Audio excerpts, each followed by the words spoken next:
สวัสดีครับผมชื่อเล็กมโนนะครับในวันนี้จะพาท่านผู้ชมมาพูดถึงนาฬิกาเกี่ยวกับ Rolex วันนี้ผมมา3เรือนนะครับก็จะให้ดูก่อนนะครับเป็นเรือนแรกก่อน Rolex Explorer 1สีดำก็จะเป็นตัวเรือน36มิลลิเมตรนะครับเรือนที่2ก็จะเป็น Rolex Explorer 2ก็จะเป็นตัวเรือนเราเรียกกันว่าตัวเรือน40มิลลิเมตรนะแต่ว่าเวลาเราวัดแล้วเนี่ยมันจะเป็น39มิลลิเมตรนะครับก็จะโยงอันเนี้ยเข้ากับ Rolex Explorer 1รุ่นใหม่ที่เป็น39มิลลิเมตรก็คืออยู่ในกล่องนี้นี่เองดึงนี่นะครับก็จะมาในกล่องของพลาสติกหุ้มนะครับนาฬิกาเรือนเนี้ยวันเนี้ยจะเป็นประเด็นที่ผมจะเอามาพูดนะครับนี่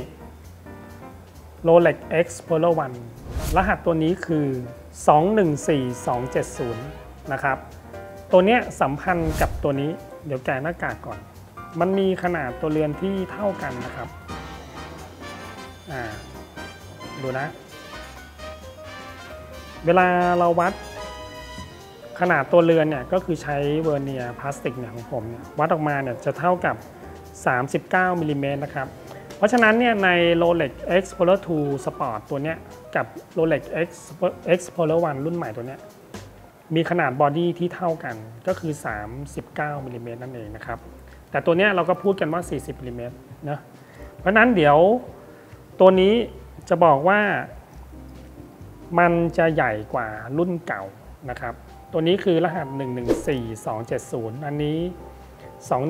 214270นะครับและนาฬิกาเรือนนี้เนี่ยมันก็จะมีตัวเลขที่เป็น369ที่สอดภายน้ำมาแล้วแสดงว่ามันเป็น Mark II นะครับเดี๋ยวจะลอง insert Mark I ให้ดูว่าตัวเลข369เนี่ยก็จะเป็นตัวโลหะเพราะฉะนั้นนาฬิกา Rolex Explorer 1 ตัวใหม่เนี่ย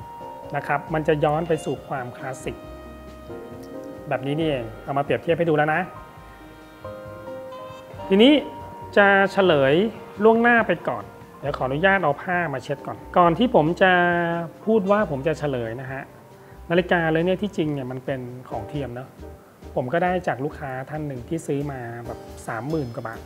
แล้วเขาก็ส่งมาให้ผมดูตอนแรกเขาไม่บอกผมนะเขาบอกว่านาฬิกาเลยเนี่ยเพิ่งซื้อมาชอบมากเลยทีนี้พอผมมาดูเนี่ยผมก็ว่ามันก็สวยมากเลยแล้วก็มีรายละเอียดที่ดีมากเลยแต่พอผมมาส่องเนี่ยผมจะเริ่มเห็นบางอย่างว่ามันมีบางอย่างที่ผิดปกตินี่แหละผมก็เลยถือโอกาสเอานาฬิกาเรือนนี้มาทำความเข้าใจกับมันให้กับท่านผู้ชมได้ดู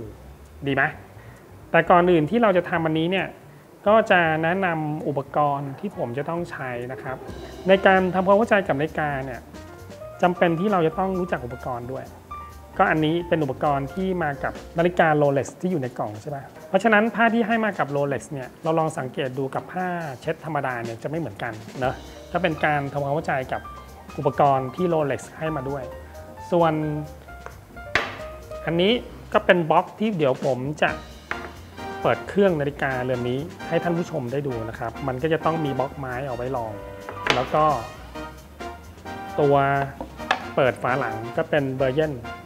นก็คือเป็นอุปกรณ์ที่ได้มาตรฐานของสวิตเซอร์แลนด์นั่นเองนะครับ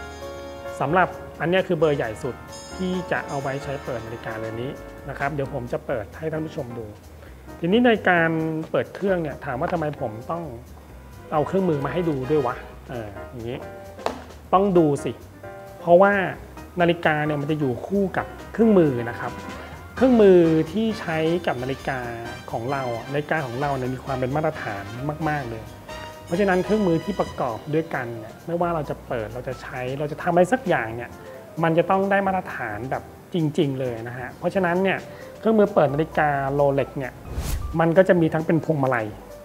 แล้วก็อย่างเงี้ยเขาเรียกเปิดมือก็จะใช้กับบล็อกไม้นะครับก็จะมีรายละเอียดพวกนี้ที่เป็นเบสิกนะครับก็จะไม่ต้องรู้มันลึกมากทีนี้เดี๋ยวเราลองมาดูกันว่านาฬิกาสัก1เรือนถ้าเราจะใช้มัน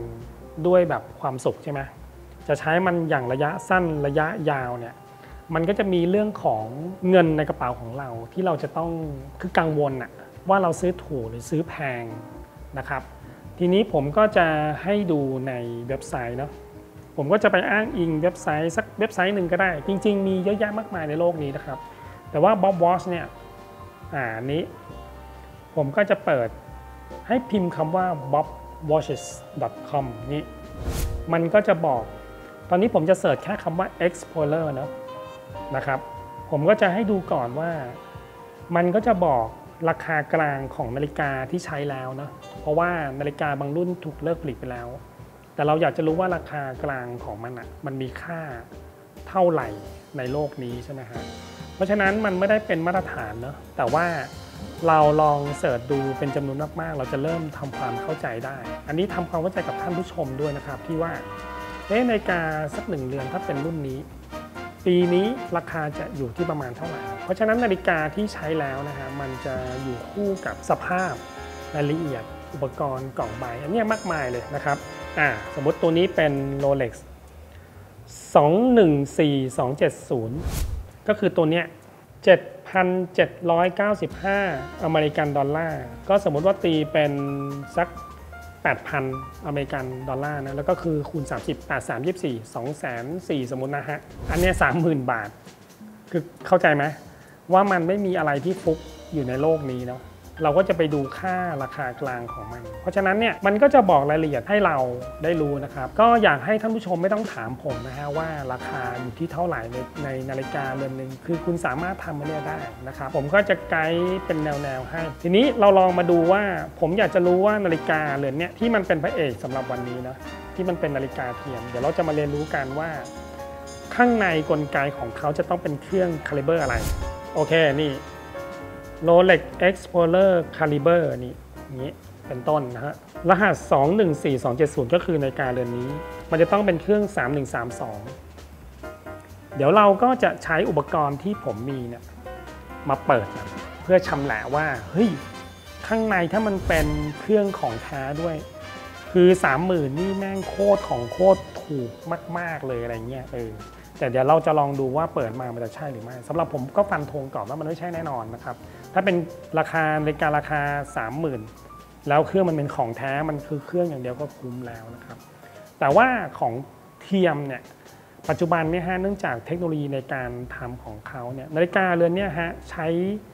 เกรดของเหล็กเนี่ยเขาบอกเป็น904ผมเชื่อนะเพราะว่ามันมีรายละเอียดของการขัดตัวเรือนที่กริปมากนะฮะผมดูเหล็กของเบอร์ 316L กับ 904 เนี่ยมีรายละเอียดของการทำงานที่ไม่เหมือนกันอย่างไรก็ไม่เหมือนกันนะครับแต่ตัวเนี้ยผมเชื่อเพราะว่ามันมีรายละเอียดที่ดีมากๆนะครับเดี๋ยวเราลองดูรายละเอียดบนหน้าปัดของเขาก่อนนาฬิกาเรือนนี้กระจกมีมงกุฎด้วยมีซีรีส์นัมเบอร์อยู่ด้านในด้วยนะครับดูแล้วแยกออกได้ยากแล้วก็ภายน้ำก็เรืองแสงด้วยเช่นกันนะครับก็จะแยกได้ยากเหมือนกันนะครับกระจกของเขาเนี่ยซับไฟร์อยู่แล้วผมเคยพิสูจน์หลายตอนแล้วนาฬิกาเทียมมันเป็นซับไฟร์เพราะฉะนั้นจะไม่พิสูจน์ละก็จะยังไม่เชื่อมันแล้วก็สำหรับนาฬิการุ่นใหม่ๆนะครับที่มีสลักอยู่ด้านในนะเดี๋ยวจะชี้ให้ดูนะครับตำแหน่งเลข6นาฬิกาในวงแหวนด้านในเนาะมันจะเป็นซีรีส์นัมเบอร์ของนาฬิกาเรือนนี้นะครับแต่มันจะไม่ถูกสลักอยู่ด้านในแต่ผมจะแกะออกมาทั้ง2ข้างเลยเพื่อดูว่าวิธีการต่อตัวเลขของ Rolex เนี่ยสำหรับเรือนเนี่ยต่อได้สวยแค่ไหนนะครับเดี๋ยวเราลองดูผมก็จะถนัดใช้ไขควงเล็กๆเนาะ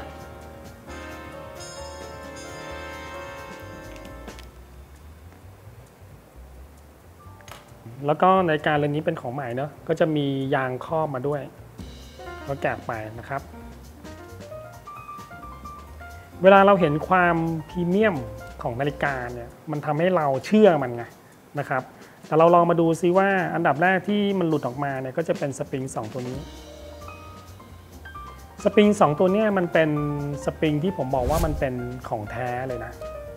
ดูเหลี่ยมองศาของมันดูนะครับลองโคสอัพดูคือแม่งโคตรเนียบเลยอ่ะเนียบมากๆอ่ะ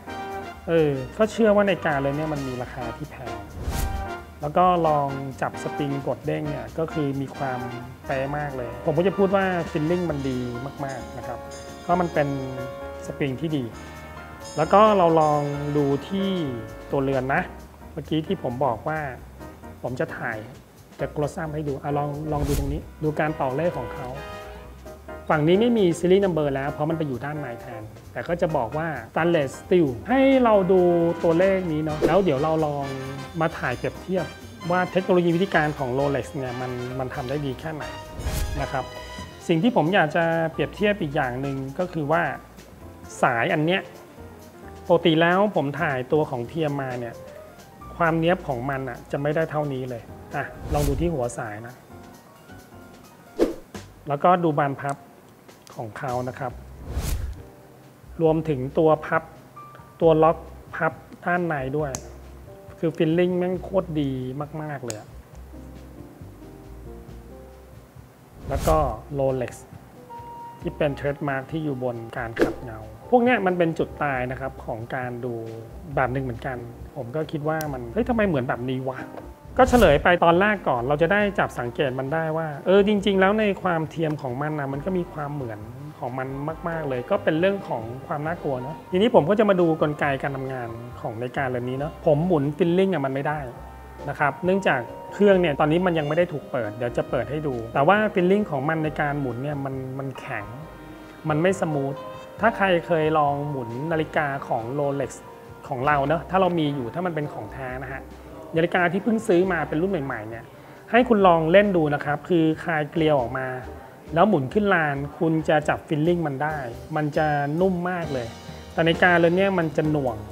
มากๆเลยนะครับเพราะฉะนั้นเนี่ยเดี๋ยวเปิดเครื่องดูเราก็จะรู้มันเช่นกันนะครับแต่สำหรับนาฬิกาเรือนนี้ถ้าเปิดมาเป็นเครื่องแท้ 30,000 เนี่ยผมให้เลยมันก็คุ้มมากๆแต่จริงๆแล้วมันก็ไม่ใช่แน่นอนอยู่แล้วนะครับแล้วเดี๋ยวผมจะอินเสิร์ตให้ดูว่านาฬิกาสักเรือนหนึ่งที่คุณมีโอกาสที่จะซื้อเนี่ยถ้าคุณมีความรู้